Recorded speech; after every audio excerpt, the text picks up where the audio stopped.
All right, happy August, everyone. Pub Politics back for another month. We live to fight another month. Who knew this show would go on this long? Wes didn't think so because he's not here today. We do have Joel Sawyer on the Republican side. Phil Bailey is our Democrat. We have red for Republican, blue for Democrat. It's easy to keep track this week. We planned it this way, we promise. We've also dug out the new multi-million-dollar graphics for when Joel is here. We'll get a close-up of that a little later on.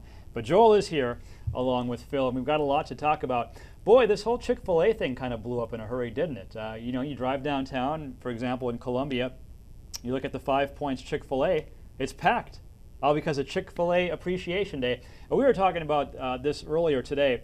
I wonder how many people actually know what Chick-fil-A Appreciation Day is all about. They may not know. They may just think it's free sandwiches. I don't know. Well, I'm sure there's a bunch of people that decided to make it their regular Wednesday lunch spot and showed up and have to wait in line for an hour. Are sorely disappointed.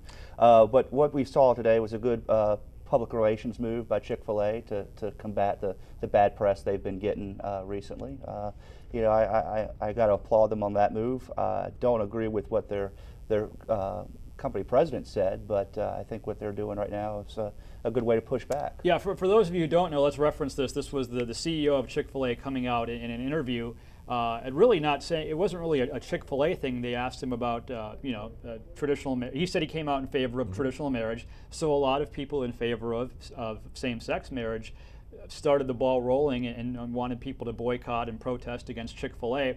Now, Chick-fil-A Appreciation Day is actually, from what I understand, is not an actual restaurant thing. It was a Mike Huckabee thing, right? That he created, and something like 600,000 people pledged to go to Chick-fil-A today to support the restaurant CEO and his stance on marriage. So basically, it's the old gay marriage argument, this time manifesting itself in tasty chicken sandwiches and waffle fries. Yeah, but there's a twist to this getting left out of the mix, is the fact that liberal politicians such as Rahm Emanuel in Chicago, Barack Obama's former chief of staff, the D.C. mayor, there were a couple of other mayors nationwide who decided to take out, or wanted to take out, proposed taking out government-sanctioned retribution for something that a private citizen said. So they proposed actually limiting access to Chick-fil-A in certain municipalities because of a personal view that the CEO has. Now, if that is not a chilling effect on free speech, I don't know what is. So, disagree with the guy all you want to, but then when you talk about,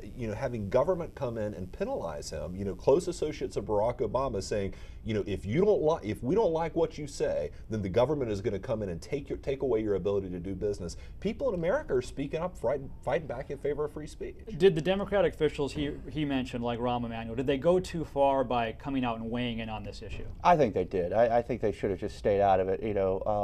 What we're seeing today with Chick-fil-A Day or people not going to Chick-fil-A, it's the marketplace having its effect.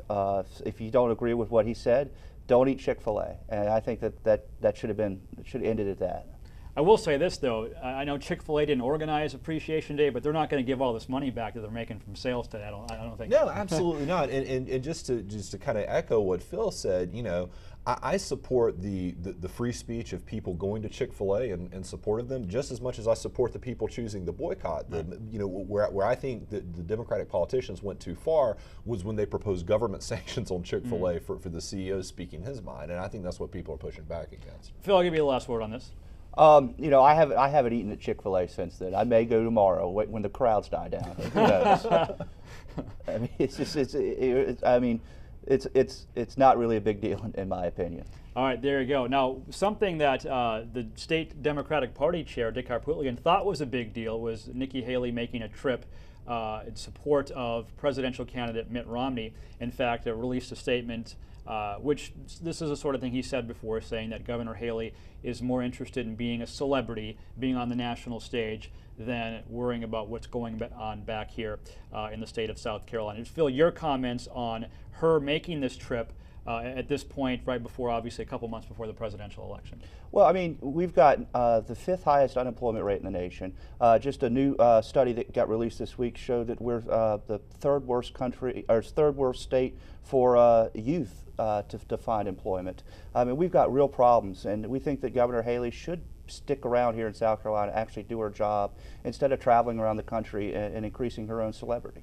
Is it a big deal if a governor, and maybe it appears to be a bigger deal because for the first time in several months the unemployment rate actually went up last month, but when she goes out of town to do a campaign event for someone like a Mitt Romney, does the average person in South Carolina have a problem with that? I mean, when the governor leaves the state to do that, or is it overblown? Look, I don't think so. I mean, there are Democratic governors around the country campaigning for Barack Obama. There are Republican governors around the country campaigning for Mitt Romney. One thing I will say that I agree with Phil is that we do have problems in this state, largely caused by President Obama's policies.